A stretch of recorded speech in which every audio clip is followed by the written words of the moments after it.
Can you delete all Facebook friends in one click? Hello everyone, this is Sabrina here to help you today. So, without any further ado, let's get right into the video. So, the answer to this is you cannot delete it all at once, all your friends at once, but however, you can try going to the Facebook help center and ask them to delete all the Facebook friends in your account. But do not rely totally upon that. So, what you can do instead is go to your Facebook account and then go to your profile icon. After that, go to your friends section if you have any. Since I do not have any friends, I cannot exactly show you. You will get your friends section, right? Something right over here. Go over there and all the list of your friends will appear.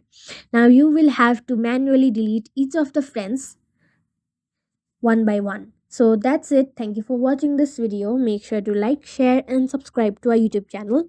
If you got any questions, comment them down, and I'll catch you in the next one.